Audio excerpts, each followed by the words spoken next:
오늘은 영적 맹인들의 소망 되시는 예수님이라는 제목으로 말씀을 전하도록 하겠습니다.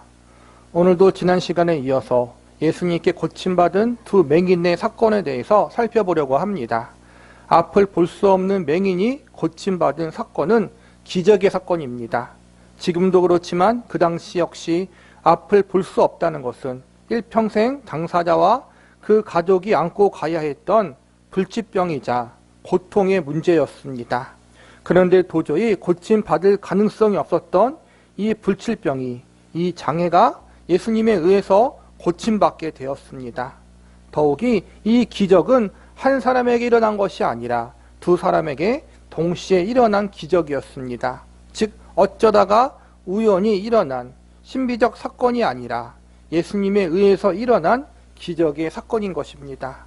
예수님은 두 맹인을 고쳐주신 이 기적의 사건을 통해서 모든 인간은 죄인으로서 영적인 맹인과 같은 상태에 있다는 사실을, 그리고 이러한 절망적인 상태에서 그들을 구원해 줄 구원자가 반드시 필요하다는 사실을 알려주고 계십니다. 그리고 죄인이자 영적인 맹인들을 구원해 줄 수 있는 유일한 분이 예수님 자신이란 사실을 알려주고 계십니다.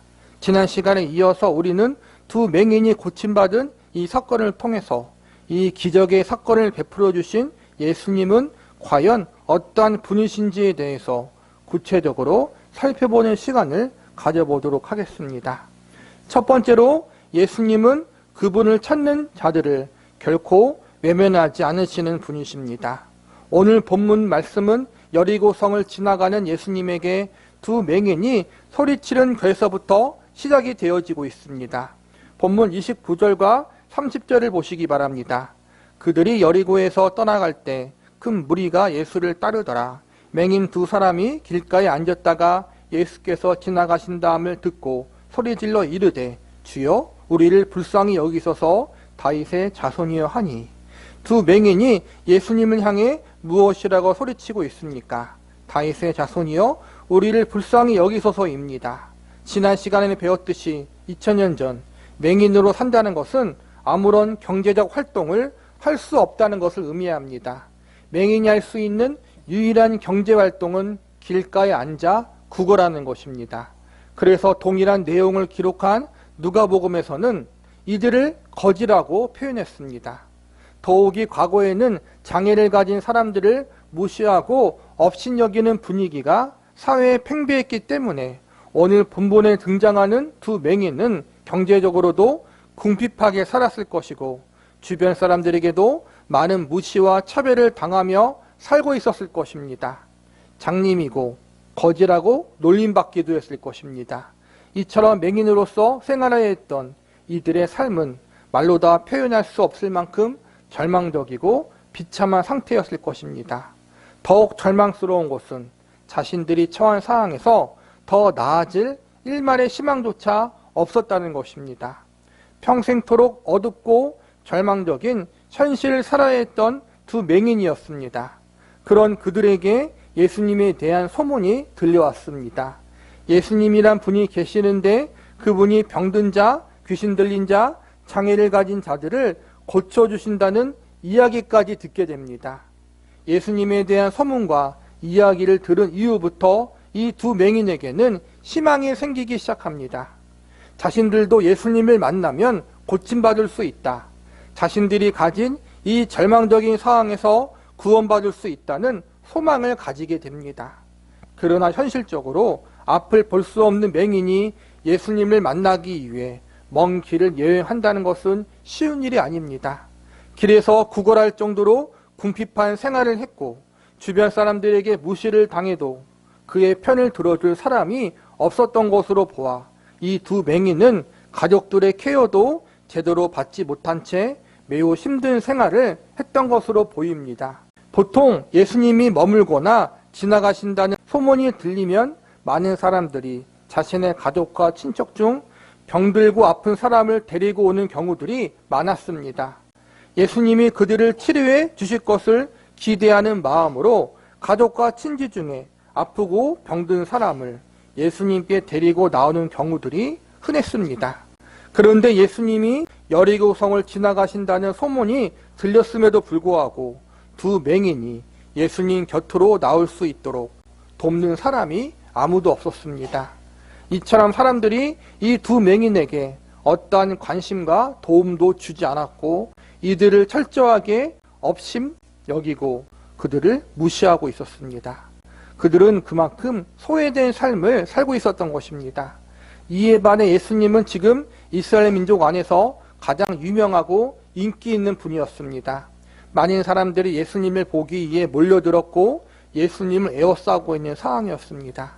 유명인 예수를 조금이라도 더 가까이 보기 위해, 인기인 예수의 얼굴을 조금이라도 더 자세히 보기 위해, 훌륭한 선생인 예수의 놀라운 가르침을 더 잘 듣고 싶어서 예수님 주변에는 많은 사람들이 몰려와 매우 혼란스러운 상황이었습니다. 그 중에 돈 많은 사람도 있었을 것이고 가방끈이 긴 사람들도 있었을 것입니다. 물론 평범한 보통의 사람들, 일반 서민들도 많이 있었을 것입니다. 그러나 어쨌든 예수님을 만나기 위해서 모여든 사람, 예수님을 보기 위해 예수님을 둘러싼 인물들 중 지금 이 두 맹인보다 형편상 어려운 사람은 없었을 것입니다. 경제적 형편을 포함하여 삶의 모든 면에서 이 두 맹인보다 나은 사람들이었을 것입니다. 이 두 맹인보다 무시당하고 소외된 삶을 사는 사람은 지금 없었을 것입니다. 그런데 지금 가장 하찮게 보이고 가장 볼품없어 보이는 거지 같은 두 맹인이 예수님께 다가서기 위해서 그분의 관심을 받기 위해 큰 소리를 치고 있습니다.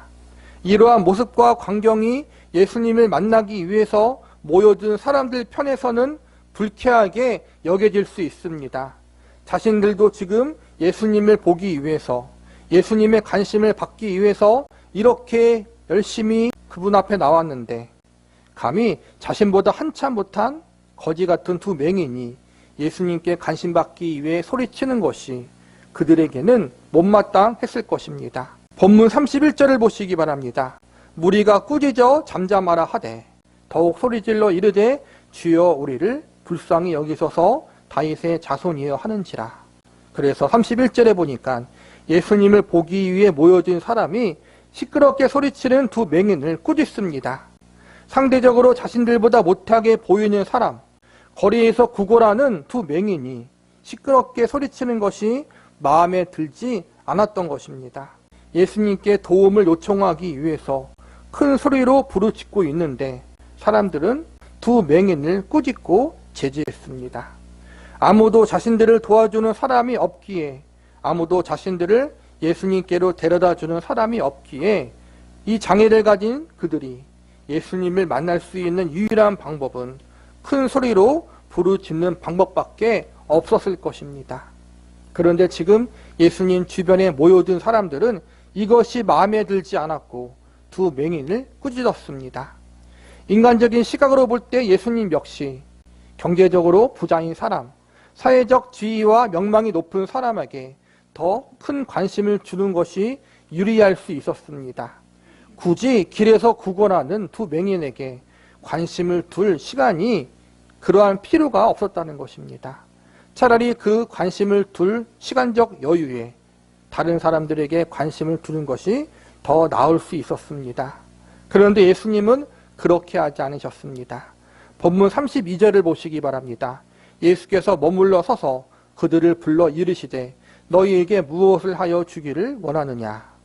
대부분의 사람들이 두 맹인에게 관심을 두지 않고 무시할 때 예수님은 그분을 간절히 찾는 두 맹인의 부르짖음을 외면하지 않으셨습니다. 수많은 사람들이 예수님을 둘러싸고 있는 이 혼란스럽고 정신없는 상황에서 예수님은 두 맹인의 부르짖음을 들으시고 그들에게 다가와 주십니다. 두 맹인보다 사회적으로, 경제적으로 더 뛰어나고 능력 있는 사람들이 예수님 주변에 몰려들었음에도 불구하고 예수님의 시선은 초라해 보이는 이 두 맹인들에게 머무셨습니다. 그리고 그들을 부르사 그들을 만나주셨습니다. 누가복음에 보니까 예수님은 친히 그분 자신이 죄인들을 찾아 구원하기 위해 오신 분이라고 말씀하셨습니다. 건강한 자들을 위해 오신 것이 아니라 병든 자들을 위해서 오셨다는 것입니다. 저와 여러분에게도 예수님의 이 말씀이 그대로 적용될 수 있습니다. 왜냐하면 저와 여러분이 예수님이 말씀하신 죄인들이고 영적으로 병든 자들이기 때문입니다. 우리 모두는 본래 영적인 맹인들입니다. 그렇기 때문에 예수님이 우리에게 필요합니다. 우리는 이 예수님 앞에 나아가야 하고 우리를 이 영적인 맹인의 상태에서 구원해 달라고 간청해야 합니다. 우리를 도와달라고, 우리를 고쳐달라고 예수님을 향해 외치고 부르짖을 수 있어야 합니다. 예수님은 그분을 찾는 자들을 결코 외면하지 않으십니다. 예수님의 구원을 간절히 바라는 자들을 결코 외면하지 않으십니다. 죄인이요 영적인 맹인의 상태에 있는 우리를 구원해 주실 수 있는 유일한 분, 이 예수님 앞에 부르짖고 나아가기를 주저하지 않는 저와 여러분이 되시기를 기도합니다. 두 번째로 예수님은 그분을 찾는 자들을 끝까지 책임져 주실 수 있는 분이십니다. 본문 32절과 33절을 보시기 바랍니다. 예수께서 머물러 서서 그들을 불러 이르시되 너희에게 무엇하여 주기를 원하느냐? 이르되 주여 우리의 눈 뜨기를 원하나이다. 예수님은 두 맹인의 간절한 부르짖음을 외면하지 않으셨습니다. 많은 사람들이 두 맹인을 무시하고 그들이 예수님께 나아가는 일을 방해했습니다. 그러나 두 맹인은 포기하지 않고 예수님을 더 간절히 찾았습니다. 예수님은 그들의 부르짖음에 응답하시고 그들을 돌아보십니다. 그리고 그들에게 원하는 것이 무엇인지, 예수님이 그들에게 무엇을 해주기를 원하는지 물으십니다. 맹인에게 있어서 가장 큰 바람과 소원이 무엇이겠습니까? 그들이 예수님을 간절히 찾는 이유가 무엇이겠습니까? 그들이 가진 가장 큰 아픔과 고통, 앞을 볼 수 없는 장애를 고침받는 것이 아니겠습니까? 예수님은 전지전능한 하나님의 아들이고 그분과 동등되신 창조주이십니다. 이런 분이 이 두 맹인의 소원을 모르겠습니까? 예수님은 이미 다 알고 계셨을 것입니다. 그럼에도 불구하고 이들에게 묻는 것은 그들이 마음속에 가졌던 소망을 입으로 말함으로 예수님에 대한 믿음을 더 확고히 하기 위해서입니다. 육신의 장애만 고침받고 끝난다면 결국 그들은 진정으로 구원받은 것이 아니게 됩니다. 육신의 병을 고침받은 것도 중요하지만 가장 중요한 것은 그들의 영혼이 구원받는 것입니다. 그래서 예수님은 그들의 입술의 고백을 통해 그들이 예수님을 향한 믿음을 더 확고히 가질 수 있도록 지도하십니다. 그들이 입에서 예수님을 향해 보기를 원한다고 고백하게 함으로 예수님만이 자신들을 고쳐주실 수 있는 분, 자신들이 가진 고통과 아픔, 그리고 어두운 인생으로부터 자신들을 구원해 줄 수 있는 분이 예수님임을 믿음으로 고백하도록 만드신 것입니다. 그리고 예수님이 그들의 육신의 구원자, 인생의 구원자로만 끝나는 것이 아니라 그들의 영혼의 구원자, 모든 것의 구원자가 되신다는 사실을 깨닫도록 이끄십니다. 그 당시 많은 이스라엘 사람들이 구약에 예언된 메시아가 이스라엘 백성들의 구원자로 오실 거라고 믿고 있었습니다. 그런데 이 메시아를 자신들이 가진 육신의 가난과 연약함을 해결해 주는 구원자, 이방 민족이 압제로부터 해방시켜주는 구원자로 믿고 있었습니다. 즉 하나님이 보내주신 메시아를 세상의 필요를 해결해 주는 육신적인 구원자로만 바라보고 있었다는 것입니다. 그런데 하나님은 예수님을 육신의 필요를 채워주고 해결해 주는 구원자로 보내지 않고 죄의 문제를 해결해 주는 구원자, 영혼의 구원자로 이 땅에 보내주셨습니다. 예수님은 이 두 맹인에게 메시아이신 예수님이 단순히 그들의 육신의 병만 고쳐주는 구원자가 아니라 그것을 뛰어넘는 구원자라는 사실을 알려주기를 원하셨습니다. 그래서 그들의 필요를 알고 계시고 그들이 가진 육신의 소원이 무엇인지 알고 계셨음에도 불구하고 그들의 입술의 고백을 통해 예수님에 대한 더 큰 믿음과 소망을 가질 수 있도록 이끄십니다. 본문 33절과 34절을 보시기 바랍니다. 이르되 주여 우리의 눈 뜨기를 원하나이다. 예수께서 불쌍히 여기사 그들의 눈을 만지시니 곧 보게 되어 그들이 예수를 따르느니라. 여기에서 보면 두 맹인들이 예수님을 가리켜 주여라고 부릅니다. 주여라는 말은 예수님이 그들의 주인 되신다는 고백입니다. 이 고백과 함께 예수님은 이들의 눈을 고쳐주십니다. 그리고 거기서 끝나지 않고 고침받은 두 맹인은 예수님을 따르는 제자가 됩니다. 이처럼 예수님은 두 맹인의 하소연만 들어주고 그들의 육신적 소원만 응답해 주는 것으로 끝내시는 것이 아니라 그들에게 가장 필요한 부분, 가장 중요한 부분까지 만져주십니다.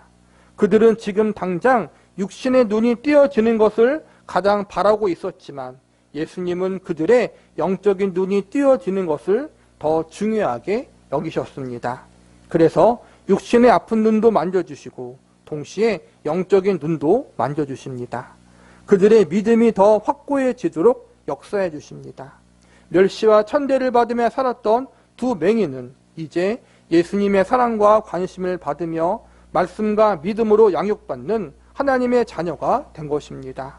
어두운 인생, 절망적인 인생에서 건진받아 이제 영원한 천국을 소망하는 천국의 백성들로 거듭나게 된 것입니다. 이처럼 예수님은 그분을 찾는 자들을 외면하지 않으실 뿐만 아니라 그들에게 가장 중요한 것이 무엇인지 알려주고 그들을 참된 진리와 구원의 길로 인도해 주시는 분이십니다. 이 땅에서의 인생도 새롭게 하시고 이 땅 이후의 영원한 삶까지도 책임져 주시는 분, 그분이 바로 우리가 믿고 섬기는 예수님의 정체입니다. 저와 여러분에게도 예수님이 동일한 방법으로 일하고 계십니다. 우리가 그분을 찾고 그분 앞에 나아갈 때 예수님은 우리의 인생을 새롭게 해주시고 한 발 더 나아가 영원한 천국의 삶까지도 선물로 허락해 주십니다. 이 땅에서의 인생도 책임져 주시고 이 땅 이후의 삶도 책임져 주시는 분, 그분이 바로 우리의 믿음의 주요, 우리의 유일한 구원자가 되시는 예수님이십니다. 우리의 인생과 운명을 영원히 책임져 주시는 예수님, 이 예수님을 찾고 부르짖는 일을 망설이지 않는 저와 여러분이 되기를 기도합니다. 오늘 말씀을 마무리하도록 하겠습니다. 예수님은 그분을 간절히 찾고 부르짖는 두 맹인을 외면하지 않으시고 그들을 불쌍히 여겨주사 그들의 눈을 고쳐주셨습니다. 두 맹인은 앞을 보지 못하는 장애로 인해서 하루하루 소망 없는 인생, 어둡고 암울한 인생을 살아가고 있었을 것입니다. 두 눈이 보이지 않은 것으로 인해서 너무나 불편한 인생을 살아야 했고 여기에 더해 자신이 가진 장애로 인해 주변 사람들에게 무시당하고 차별받으며 불행한 인생을 살아야 했습니다. 그러나 예수님에 대한 소문을 듣고 그 소문의 주인공이신 예수님을 만나자 상황이 바뀝니다. 아무런 소망을 품을 수 없었던 절망적인 상황에서 예수님, 그분 자체가 그들의 가장 큰 소망이 됩니다. 처음에는 육신의 장애, 앞을 볼 수 없는 눈만 치료받는 것이 가장 큰 소망이었을 것입니다. 너무나도 불편하고 불행한 맹인의 삶에서 벗어나는 것이 가장 큰 바람이었을 것입니다. 그러나 예수님을 만나고 그분이 행하시는 기적으로 말미암아 나음과 치료를 받은 그들은 이제 예수님을 따르는 사람들이 됩니다. 예수님의 제자가 된 것입니다.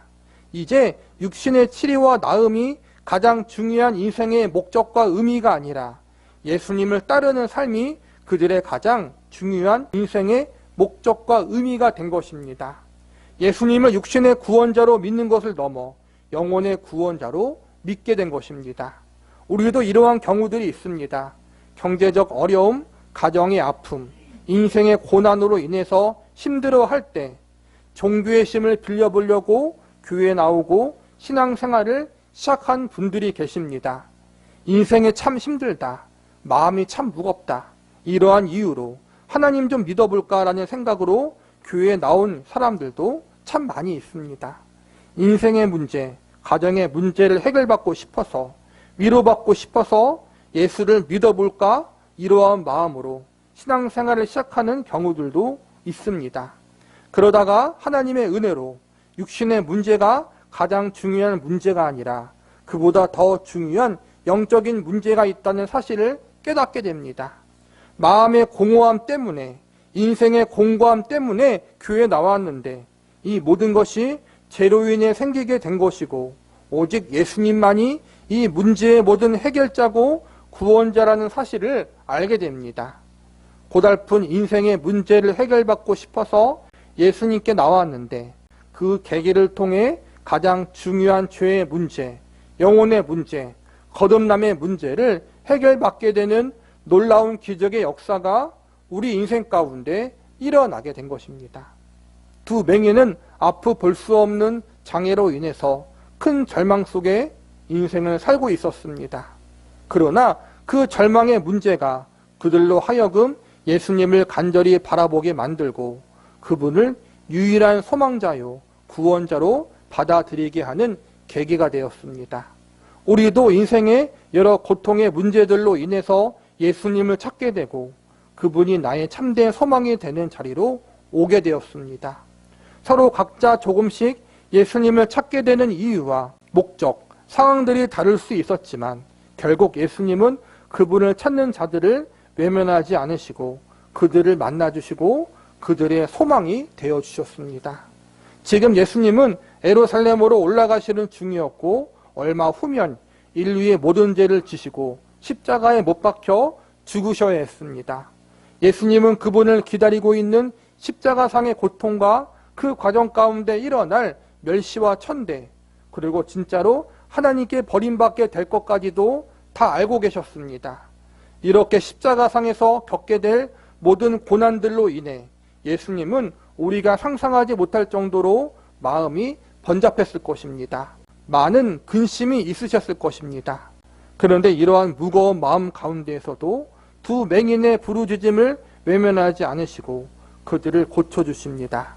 한 발 더 나아가 육신의 장애만 고쳐주는 것이 아니라 그들에게 가장 중요한 영혼의 장애까지 만져주시고 고쳐주십니다.